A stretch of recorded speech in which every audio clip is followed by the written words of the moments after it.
오늘 예배하는 우리 모두는 한 하나님을 믿는 한 믿음을 가지고 있습니다. 하지만 믿음이라고 해서 다 똑같은 믿음은 아닙니다. 믿음의 대상은 같지만 믿음의 크기는 다릅니다. 얼마나 다르냐? 천차만별입니다. 어떤 분들은 주님의 교회가 다 똑같다 그러는데 천만의 말씀입니다. 주님이 머리 되신 거룩한 교회도 있지만 사람이 왕노릇하는 타락한 교회도 있습니다. 천지차이입니다. 목회자도 천차만별이고 성도들의 믿음도 천차만별입니다. 그리스도인이라고 다 똑같은 그리스도인이 아니라는 겁니다. 성경은 이 믿음을 크게 둘로 구분합니다. 하나는 연약한 믿음이라고 말하고 또 다른 하나는 온전한 믿음이라고 말합니다. 성경은 적은 믿음도 있고 큰 믿음도 있다고 말합니다. 마태복음 14장에서 물속에 빠진 수제자 베드로에게 예수님께서 하신 말씀입니다. 믿음이 작은 자여 왜 의심하였느냐?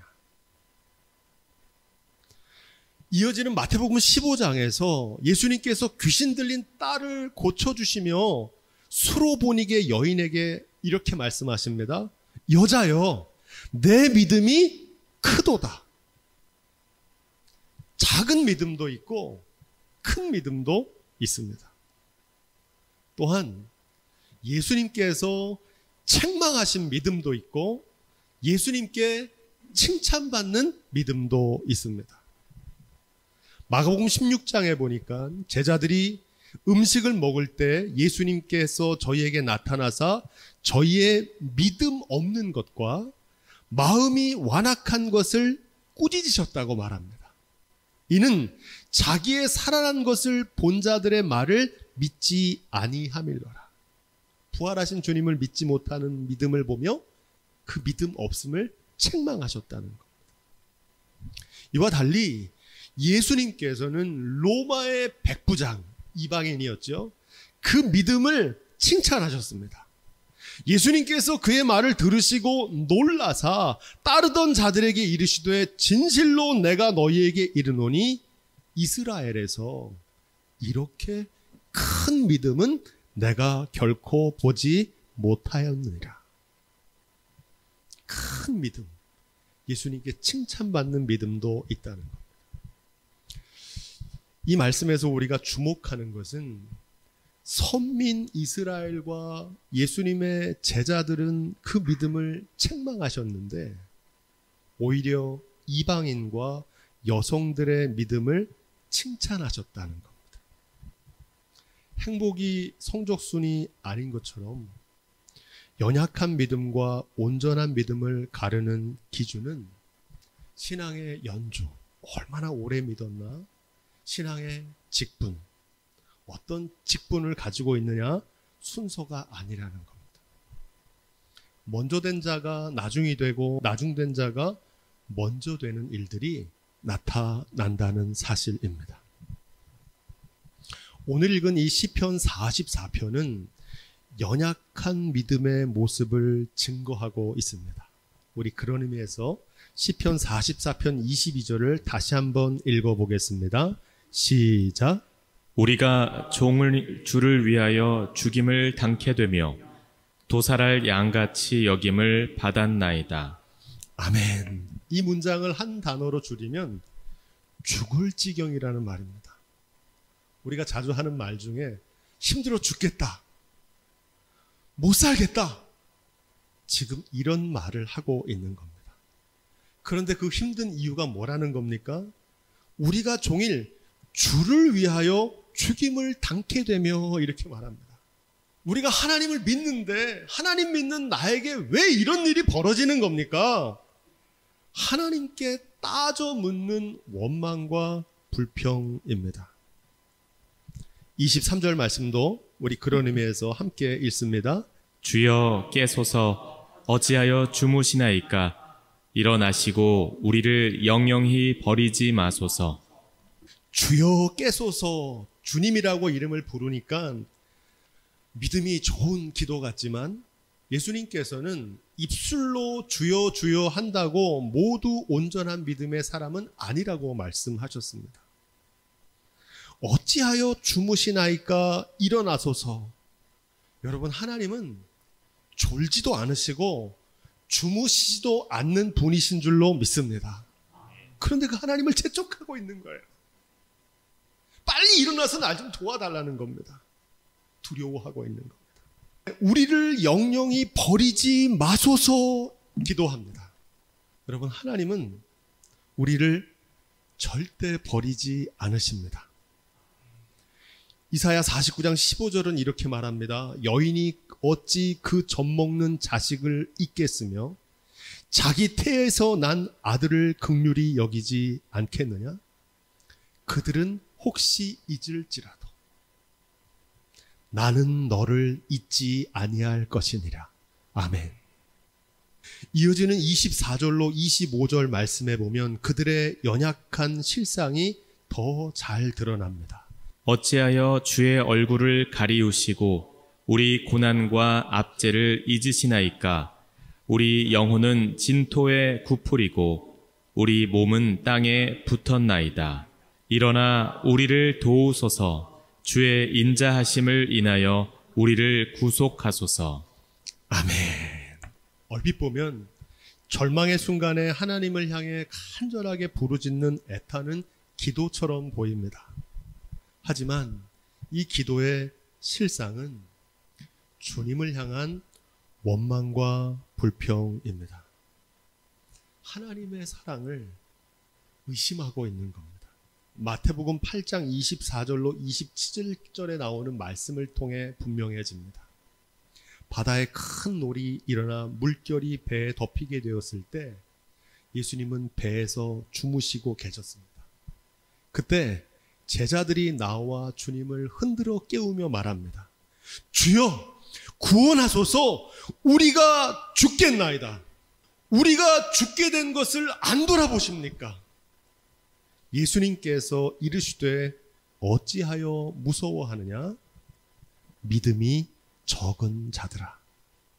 제자들은 바람과 바다를 잔잔케 하시는 예수님을 곁에 두고도 두려워하며 떨고 있었던 겁니다. 혹시 오늘 말씀에 나오는 이 제자들의 연약한 믿음이 오늘 우리의 모습은 아닌지요? 로마서 8장은 이와 전혀 다른 차원의 믿음을 기록합니다. 독일의 경건주의 아버지라고 불리우는 필립 야곱 슈페너라고 하는 분인데, 이분이 경건의 열망이라는 책에서 이런 말을 했어요. 성경 전체를 하나의 반지라고 비유한다면 이 로마서 말씀은 그 반지 한가운데 박혀있는 보석과도 같다는 겁니다.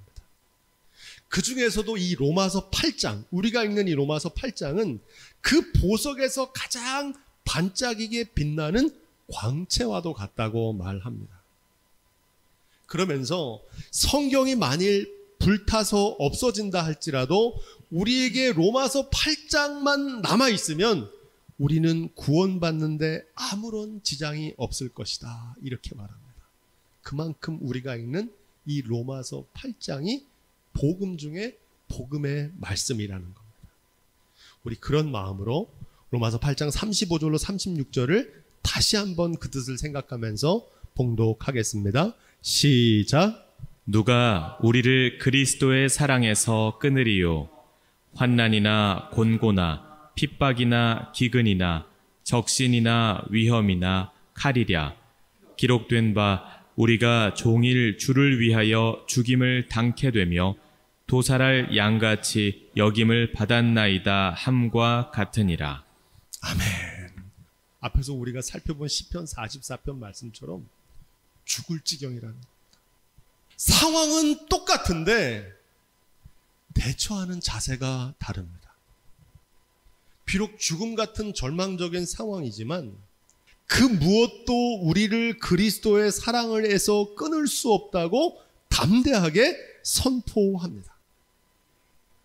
한마디로 끄떡 없다는 겁니다. 여러분, 끄떡 없다는 말을 국어사전에 찾아보니까 이렇게 되어 있어요. 아무런 변동이나 탈이 없이 매우 온전하다. 이게 끄떡 없다는 뜻입니다. 온전한 믿음의 모습을 나타내고 있는 줄로 믿습니다. 똑같은 상황인데 서로 다른 태도의 반응이 나오는 이유는 뭘까요? 그 이유는 믿음의 크기가 다른 겁니다. 무엇을 믿는가도 중요하지만 그 믿음의 크기가 더 중요하기 때문입니다. 여러분은 주님을 얼마나 신뢰하십니까? 이 믿음의 근거가 37절에 더 분명하게 나옵니다. 우리 37절도 읽습니다. 그러나 이 모든 일에 우리를 사랑하시는 이로 말미암아 우리가 넉넉히 이기느니라. 세상이 주는 절망도 크지만 그것보다 우리를 향하신 주님의 사랑이 더 크심을 믿기 때문입니다. 38절로 39절입니다. 시작. 내가 확신하노니 사망이나 생명이나 천사들이나 권세자들이나 현재일이나 장래일이나 능력이나 높음이나 깊음이나 다른 아무 피조물이라도 우리를 우리 주 그리스도 예수 안에 있는 하나님의 사랑에서 끊을 수 없으리라. 아멘. 이 고백이 저와 여러분들의 고백이 될 수 있기를 주님의 이름으로 축복드립니다. 이 믿음은 마치 번지 점프와 같다고 말씀드렸습니다. 내가 줄을 잡고 뛰어내리는 게 아니라 끊어지지 않는 강한 줄이 나의 몸을 휘감아 붙잡아 주는 것과 같습니다. 많은 사람들이 신앙생활을 내가 주님을 붙잡는다고 생각해요. 주님이 나를 붙잡고 계시는 것을 믿는 겁니다. 할렐루야. 내가 잡은 손을 놓쳐도 주님께서 여전히 나를 붙잡아 주고 계심을 믿는 믿음입니다. 이 믿음을 시편 37편 24절에서 다윗은 이렇게 고백합니다. 우리 함께 따라해 보겠습니다. 저는 넘어지나 아주 엎드러지지 아니함은 여호와께서 손으로 붙드심이로다. 아멘. 우리가 믿는 기독교의 복음의 핵심은 십자가와 부활입니다. 우리가 믿는다 할 때 뭘 믿는 거냐면 십자가와 부활을 믿는 겁니다. 연약한 믿음이냐 온전한 믿음이냐의 차이는 십자가와 부활에 대한 믿음의 차이입니다. 로마서 1장에서 사도 바울은 이렇게 말합니다. 믿음으로 믿음에 이르게 하나니. 믿음에서 믿음에 이르게 한다는 거예요. 이 믿음은 십자가와 부활에 대한 믿음이 두 단계로 구분된다는 것을 가르쳐 줍니다. 십자가와 부활에 대한 첫 번째 믿음의 단계는 뭡니까? 예수 그리스도께서 죽기까지 복종하심으로 십자가에 달려 죽으셨지만 하나님께서 사흘 만에 죽은 자 가운데서 다시 살리신 예수님의 부활을 믿는 믿음입니다. 이 믿음은 한국교회 성도들이 다 잘 믿어요. 그런데 여기 이 믿음에 머물러 있으면 안 된다는 겁니다. 십자가와 부활에 대한 믿음은 두 번째 믿음의 단계로 나아가야 된다는 겁니다. 나도 내 몫에 된 자기 십자가를 지고 예수님을 쫓아 죽기까지 순종하면 예수님을 부활하게 하신 하나님께서 나도 승리하게 하시고 영광스럽게 하실 것을 믿는 믿음입니다. 이 믿음이 있으면 기꺼이 십자가를 지고 한 알의 밀로 썩어집니다. 주님께서 많은 열매를 맺게 하실 것을 믿기 때문입니다. 십자가의 죽음이 끝이 아니라 부활의 영광이 반드시 있다는 것을 믿기 때문에 나의 모든 노력과 소망이 끊어진 절망적인 순간에도 비로소 하나님의 역사가 시작된다는 사실을 믿습니다. 이 믿음이 있는 사람은 세상에 두려운 게 없어요. 히브리서 11장 말씀은 성경에 나오는 많은 믿음의 선조들의 이름을 열거하다가 그 말미에 이렇게 말합니다. 이런 사람은 세상이 감당하지 못하느니라. 반대로 디모데전서에 보니까 믿음의 길에서 파선하는 믿음도 있다는 겁니다. 파선이 뭡니까? 배가 난파하는 거예요. 어떤 이들이 이 양심을 버렸고 그 믿음에 관하여는 파선하였느니라. 그 가운데 후메네오와 알렉산더가 있으니. 후메네오와 알렉산더는 초대교회 지도자들입니다. 그들은 믿음의 길에서 파선했다는 거예요. 여러분은 어떤 믿음을 갖기를 원하십니까? 세상이 감당할 수 없는 꺾이지 않는 믿음입니까? 세상 풍파에 휩쓸려 파선하는 믿음입니까? 성경에 보면 정금 같은 믿음이 등장합니다. 욥기 23장 10절에 욥은 이렇게 고백해요. 나의 가는 길은 오직 그가 아시나니 그가 나를 단련하신 후에는 내가 정금같이 나오리라. 욥은 정금 같은 믿음을 갖고 있었어요. 그런데 여러분, 이와 정반대의 믿음도 있습니다. 어떤 믿음일까요? 야고보서 1장 6절로 8절은 이 믿음에 대해서 이렇게 말합니다. 오직 믿음으로 구하고 조금도 의심하지 말라. 의심하는 자는 마치 바람에 밀려 요동하는 바닷 물결 같으니 이런 사람은 무엇이든지 주께 얻기를 생각하지 말라. 두 마음을 품어 모든 일에 정함이 없는 자로다. 믿기는 믿는데 막 흔들리는 거예요. 우리의 믿음이 위기의 순간에 무용지물 같은 믿음이 아니라 어떤 시련에도 흔들리지 않는 정금 같은 믿음이기를 주의 이름으로 축원드립니다. 그렇다면 어떻게 꺾이지 않는 믿음, 정금 같은 온전한 믿음을 가질 수 있을까요? 공덕이나 노력으로 쟁취하는 게 아닙니다. 온전한 믿음은 오직 하나님이 우리에게 주시는 선물인 줄로 믿습니다. 하나님이 주시는 거예요. 여러분, 교회에 나오면 많은 기도 제목이 있지만 하나님께 온전한 믿음을 달라고 구하시기를 바랍니다.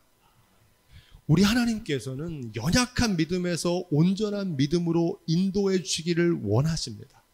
또 우리에게 정금 같은 믿음을 주시기를 원하세요. 온전한 믿음을 위해서 주시기 위해서 하나님이 자주 사용하시는 방법이 있는데 그게 무엇일까요? 성경을 보니까 하나님께서는 고난을 통해서 우리를 온전한 믿음으로 변화시켜 주십니다. 할렐루야. 지금 여러분들의 믿음은 어떤 믿음이신가요? 시편 44편에 나오는 고라자손의 믿음인가요? 아니면 로마서 8장에 나오는 사도 바울의 온전한 믿음인가요? 나의 믿음을 진단할 수 있는 방법이 있습니다. 평상시에는 몰라요. 믿음의 진가는 위기의 순간에 나타납니다. 모래 위에 지은 집인지 반석 위에 지은 집인지 비가 오고 창수가 나는 날에 드러납니다. 이 말씀에서 중요한 건 둘 다 집을 지었어요. 그 말은 둘 다 믿음이 있는 사람들이었다는 겁니다. 그 차이는 뭡니까? 모래 위에 집을 지은 사람은 말씀을 듣기만 했을 뿐이고 반석 위에 지은 사람은 그 들은 말씀대로 준행한 차이가 있을 뿐입니다. 여러분과 함께 믿음의 길을 걷고 있는 저도 삶에서 위기와 절망을 만납니다. 그때마다 저도 두렵고 흔들려요. 그때마다 저는 말씀 앞으로 나아갑니다. 성경을 읽어요. 처음부터 쭉 읽어요. 하나님께서 말씀을 통해서 저에게 하시는 말씀을 만나게 됩니다. 그러면 더 깊은 고민에 빠져요. 왜냐하면 그 말씀대로 실천하기가 너무 힘들고 어렵기 때문에. 하지만 그 말씀을 붙잡고 몸부림치며 기도합니다. 어렵고 힘들지만 그대로 순종해요. 순종하는 이유는 더 좋은 길이라고 믿기 때문입니다. 말씀대로 준행하면 하나님이 동행해 주셨고요. 그리고 마침내 축복해 주시더라고요. 그렇게 한 걸음 한 걸음 성장하며 여기까지 왔습니다. 오늘 말씀을 마치며 성경의 마지막 책 요한계시록 21장을 살펴보려고 합니다. 이 말씀이 중요한 이유는 온전한 믿음의 최종적인 모습을 아주 독특하게 표현합니다. 뭐라 그러냐? 거룩한 성 새 예루살렘의 영광이다, 이렇게 말합니다. 거룩한 성 새 예루살렘은 천국의 모형이나 건축물을 말하는 게 아닙니다. 교회가 예배당 건물이 아니라 부르심을 입은 성도라고 말씀드렸잖아요. 에클레시아라고 하는데, 그것처럼 거룩한 성 새 예루살렘의 영광은 하나님의 말씀대로 준행하며 살았던 거룩한 성도들의 영광을 나타내는 줄로 믿습니다. 그런 의미에서 21장 11절에 보니까 이렇게 되어 있습니다. 하나님의 영광이 있음에 그 성의 빛이 지극히 귀한 보석 같고 벽옥과 수정 같이 맑더라. 거룩한 성 예루살렘에 거하는 주인공들의 영광을 의미합니다. 온전한 믿음의 모습을 형상화하고 있는 거예요. 예수님을 따라 말씀대로 죽기까지 순종한 그리스도인들의 빛나는 영광입니다. 국어사전에 보면 벽옥은 품질이 좋고 아름다운 옥이라는 뜻이 있어요.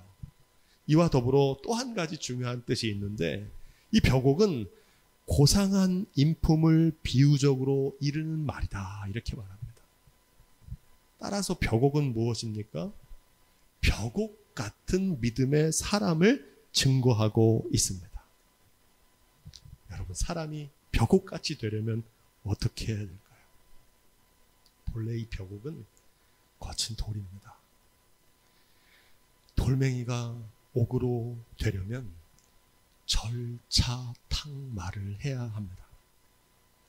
다이아몬드 원석은 한낱 돌멩이에 불과하지만 톱으로 끊고 줄로 쓸어 갈고 끌로 쪼고 숫돌로 가는 과정을 거칠 때 마침내 고귀한 보석으로 변화됩니다. 온전한 믿음의 사람이 되는 과정도 이와 똑같습니다. 거룩한 성 예루살렘의 주인공들은 고난과 핍박 가운데서도 끝까지 인내하며 믿음을 지켜낸 벽옥 같은 믿음을 가진 성도들을 나타내는 줄로 믿습니다. 여러분, 교회의 영광은 유구한 역사가 아니라고 말씀드렸지요. 화려한 건축물이 아닙니다. 수많은 군중들이 모이는 게 교회의 영광이 아닙니다. 바벨론 포로기의 다니엘처럼 어두운 밤하늘을 비추는 별빛같이 빛나는 보석 같은 믿음의 사람이 교회의 영광인 줄로 믿습니다. 저는 우리 강릉 예한교회 모든 성도들이 보석 같은 믿음의 성도들로 가득 차기를 우리 주님의 이름으로 축원드립니다.